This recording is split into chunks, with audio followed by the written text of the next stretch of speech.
नमस्कार, आप देख रहे हैं बिजनेस आज तक। आपके साथ हूं मैं नेहा बाथम। आज हम बात करेंगे आखिर सीमा पर चीन के इस आक्रामक रवैये के पीछे कारण सामरिक है या फिर आर्थिक, और इसके साथ ही जानेंगे लॉकडाउन में कितनी लुढ़की है प्रॉपर्टी की कीमतें और बिक्री। साथ ही देखेंगे स्विस बैंक में 2019 में कितनी घटी भारतीयों की जमा रकम। लेकिन सबसे पहले एक नजर बिजनेस टॉप 10 पर।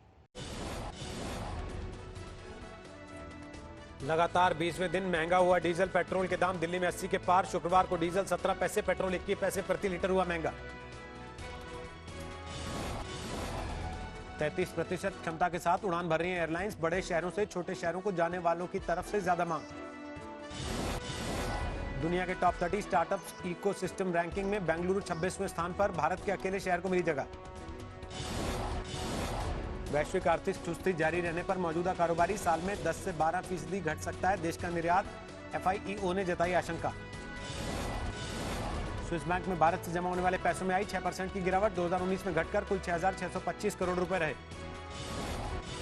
EPF पर मिलने वाली ब्याज दरों को 8.65% से घटा सकता है EPFO। ऑडिट कमेटी की बैठक में होगा फैसला। पीएम मोदी ने वीडियो कॉन्फ्रेंसिंग के जरिए लॉन्च किया आत्मनिर्भर उत्तर प्रदेश रोजगार अभियान। 1 करोड़ से ज्यादा रोजगार देने की योजना। यस बैंक ने लॉन्च किया डिजिटल वॉलेट युवा पे। बिजली पानी बिल के भुगतान समेत DTH भी कर सकेंगे रिचार्ज। 27 जून तक चलेगी फ्लिपकार्ट की बिग सेविंग डेज सेल।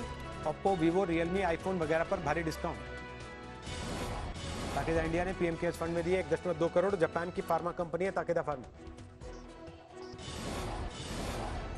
सीमा पर चीन के आक्रामक होने की वजह युद्ध नीति नहीं बल्कि अर्थनीति है। चीन दुनिया के बाकी देशों के निवेश को भारत आने से रोकने की चालबाजी कर रहा है। कोरोना ने जिस तरह से दुनिया भर में चीन के खिलाफ माहौल बनाया है, उससे कई बड़ी कंपनियां चीन से निकलकर भारत समेत दूसरे देशों का रुख कर रही हैं, और यही चीन की बौखलाहट की वजह है।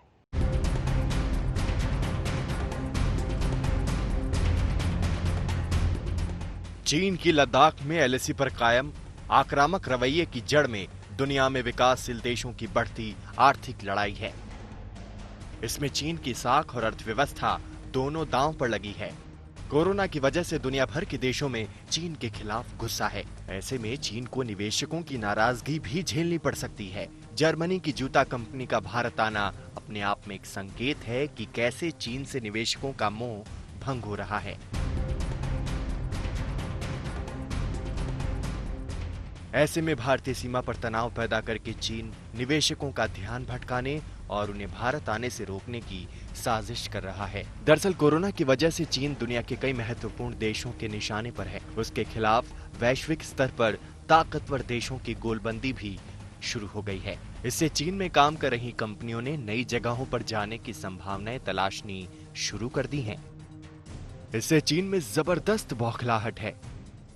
यूरोप, US और जापान ये सभी अपने देशों की कंपनियों को दूसरे देशों में स्थापित करने की चर्चा कर रहे हैं। आंध्र प्रदेश, तमिलनाडु, महाराष्ट्र, UP, हरियाणा, ये राज्य ऐसे ऐसे सुविधाओं का प्रपोजल बना रहे हैं जिससे कि कंपनियां यहां पर आएं और उनको अच्छी सुविधा के साथ यहां पर वो अपने बिजनेस को स्टार्ट कर सकें और भारत का रेवेन्यू बढ़ सके। भारत की जो तैयारी है ये सब देखकर चाइना पूरी तरह से बौखलाया हुआ है। इसके साथ ही वन बेल्ट वन रोड के मुद्दे पर भी चीन का दांव उल्टा पड़ता नजर आ रहा है। यहां तक कि अगर कोरोना से जुड़े हालात नहीं सुधरे तो चीन की इस महत्वाकांक्षी योजना पर ताला लग सकता है। इसके तहत चीन ने 138 देशों को पावर प्लांट्स, गैस पाइपलाइंस, बंदरगाह, हवाई अड्डे बनाने और रेलवे लाइन बिछाने के नाम पर सैकड़ों करोड़ डॉलर की रकम कर्ज या मदद के तौर पर दी है या देने का वादा किया है। अमेरिकी कंसल्टेंसी फर्म RWR एडवाइजर का दावा है कि चीन ने OBOR प्रोजेक्ट्स में भाग लेने वाले देशों को 461 अरब डॉलर का कर्ज दिया है। कोविड-19 के चलते पाकिस्तान, किर्गिस्तान, श्रीलंका समेत अफ्रीकी देशों ने चीन को इस साल कर्ज चुका पाने में असमर्थता जताई है। अब अगर चीन कर्ज की शर्तों में बदलाव करता है या कर्ज माफी देता है तो इससे उसकी अर्थव्यवस्था पर दबाव बढ़ेगा और बेहाल आर्थिक हालात के बीच चीनी जनता भी सरकार के खिलाफ हो जाएगी। अप्रैल में G20 देशों के समूह ने 73 देशों को कर्ज चुकाने से साल 2020 के आखिर तक की राहत देने का ऐलान किया था। वहीं इस कर्ज माफी के उलट दान देना चीनी संस्कृति का हिस्सा नहीं है। Automobile companies sector, FMCG sector और आईटी सेक्टर, ये ऐसे मुख्य प्रमुख सेक्टर हैं जिनकी वजह से चाइना की इकोनॉमी यहाँ पर खड़ी है। और वो कंपनी अगर दूसरे देशों में जाती हैं तो चाइना की इकोनॉमिक सिचुएशन और ज्यादा खराब हो सकती है और इसी वजह से चाइना यहाँ पर परेशान है। कर्ज का ज्यादातर हिस्सा भी अमेरिकी डॉलर में है। अमेरिका के साथ ट्रेड वॉर में उलझे चीन को डॉलर की किल्लत भी इस कर्ज के चलते हो सकती है। इससे चीन के पास विकल्प कम है। अगर विकासशील देश कर्ज का भुगतान न कर पाए तो शी जिनपिंग की सत्ता अविश्वसनीय रूप से कमजोर पड़ जाएगी। आज तक ब्यूरो। स्विस बैंक्स में भारतीयों की जमा रकम में लगातार गिरावट आ रही है। 2019 में लगातार दूसरे साल कम हुई है। भारत के पड़ोसी मुल्क पाकिस्तान और बांग्लादेश के लोगों की रकम भी 2019 में स्विस बैंक में कम संख्या में पहुंची है। इस बीच अमेरिका, ब्रिटेन जैसे विकसित देशों की रकम में बढ़ोतरी दर्ज की गई। काले धन पर मोदी सरकार के प्रहार के नतीजे अब सामने आने लगे हैं। ब्लैक मनी के सबसे सेफ ठिकाने के तौर पर मशहूर स्विस बैंक से भारतीयों की रकम वापस आने लगी है, तो अब वहां जानी भी कम हो गई है। पिछले साल यानी 2019 में स्विस बैंक्स में जमा भारतीयों के पैसे में अच्छी खासी गिरावट आई है। स्विट्जरलैंड सेंट्रल बैंक की तरफ से जारी सालाना रिपोर्ट के मुताबिक 2019 में भारतीयों के कुल 6,625 करोड़ यानी 899 मिलियन स्विस फ्रैंक स्विट्जरलैंड के बैंकों में जमा थे, जो 2018 के मुकाबले 6% कम है। ये लगातार दूसरा साल है जब स्विस अकाउंट में भारतीयों के जमा पैसे में गिरावट आई है।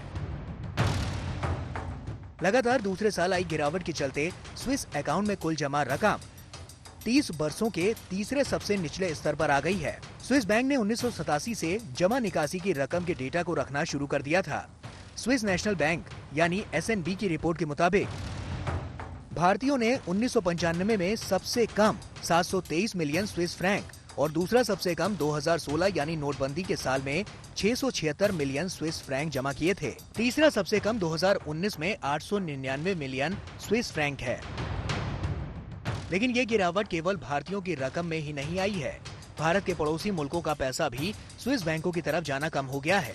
आंकड़ों के मुताबिक पिछले साल स्विट्जरलैंड के बैंकों में पाकिस्तान और बांग्लादेश के नागरिकों और कंपनियों की जमा रकम भी कम हुई है, लेकिन अमेरिका और ब्रिटेन के लोगों की स्विस बैंकों में जमा रकम में इजाफा हुआ है। स्विस बैंक में पाकिस्तानियों की रकम करीब 45% घटकर 41 करोड़ स्विस फ्रैंक यानी करीब 3,000 करोड़ रुपए रह गई है। वहीं बांग्लादेश का पैसा 2% घटकर 60.5 करोड़ स्विस फ्रैंक यानी करीब 4,500 करोड़ रुपए रहा। एसएनबी के मुताबिक स्विट्जरलैंड में 2019 के आखिर में कुल 246 बैंक थे। इन बैंकों ने एसएनबी को ये आधिकारिक आंकड़े दिए हैं। हालांकि इसमें ये नहीं बताया गया कि स्विट्जरलैंड में भारतीयों की जमा की गई रकम में बहुचर्चित काला धन कितना है। स्विस अधिकारियों ने हमेशा कहा कि स्विट्जरलैंड में भारतीयों के जमा पैसों को काला धन नहीं माना जा सकता। वो टैक्स, धोखाधड़ी और चोरी के खिलाफ लड़ाई में भारत के साथ खड़े हैं। आज तक ब्यूरो।